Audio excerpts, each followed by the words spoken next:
menjelaskan mengenai mekanisme regulasi ekspresi gen dan faktor transkripsi. Gambar pertama menunjukkan alur lengkap regulasi ekspresi gen, dimulai dari DNA hingga pembentukan dan aktivasi protein. Proses ini terdiri dari beberapa tahap bertingkat. Pertama, epigenetik mengatur struktur kromatin melalui modifikasi histon seperti asetilasi dan metilasi, serta metilasi DNA, yang menentukan apakah gen akan aktif atau tidak.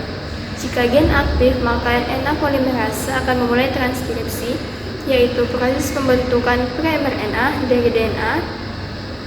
Pre-mRNA kemudian mengalami proses splitting di mana intron dihapus dan ekson disambung menjadi mRNA matang. mRNA ini kemudian ditransfer keluar nukleus menuju sitoplasma. Di sitoplasma, mRNA diterjemahkan oleh ribosom dalam proses translasi, menghasilkan rantai polipeptida. Polipeptida ini selanjutnya mengalami pelipatan atau folding agar membentuk struktur protein fungsional dan seringkali juga mengalami modifikasi pasca translasi seperti fosforilasi, glikosilasi, dan lain-lain yang memenuhi fungsi, lokasi, dan stabilitas protein. Nah, selanjutnya pada gambar kedua mengenai regulasi epigenetik, histon, DNA, dan RNAi.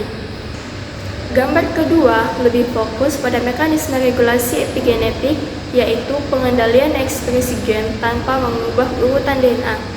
Terdapat 3 mekanisme utama yang digambarkan.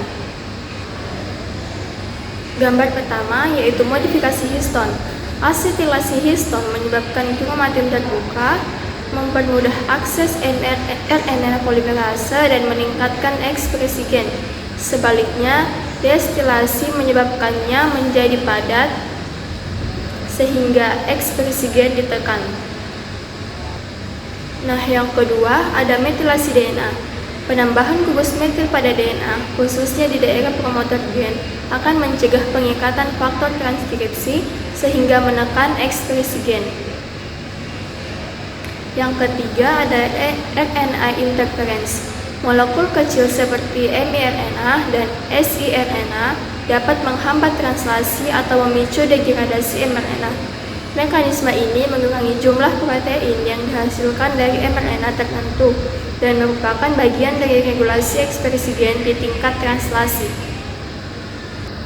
Nah, pada gambar ketiga yaitu tingkatan regulasi ekspresi gen.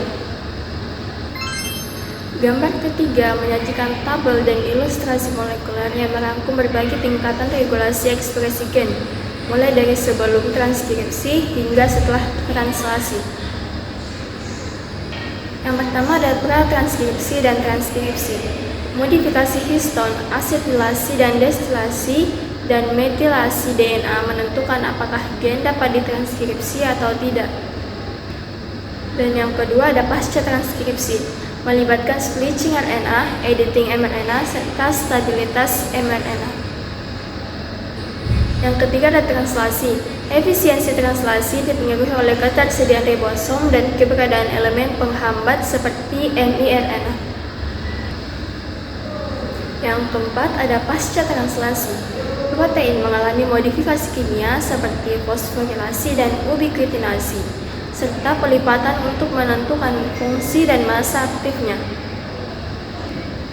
Nah, modifikasi-modifikasi ini dikontrol oleh berbagai enzim seperti HAT atau histon asetilferase dan HDAC atau histon destilase, serta enzim fosfat atau kinase yang bekerja pada tingkat protein. Semua mekanisme ini bekerja terkoordinasi untuk memastikan bahwa gen hanya diekspresikan pada waktu, tempat, dan jumlah yang tepat. Baik, selanjutnya mengenai faktor transkripsi. Faktor transkripsi adalah protein yang mengikat DNA di daerah promoter atau enhancer untuk mengatur ekspresi gen. Adapun fungsi transkripsi terbagi menjadi 2. Yang pertama yaitu aktivator untuk meningkatkan transkripsi gen, dan yang kedua ada represor untuk menurunkan atau menghambat transkripsi gen. Nah, selanjutnya mengenai struktur umum. Yang pertama itu ada domain pengikat DNA. Contohnya ada zinc finger. Dan yang kedua ada domain aktivasi atau represi, di mana berinteraksi dengan protein lain atau RNA polimerase.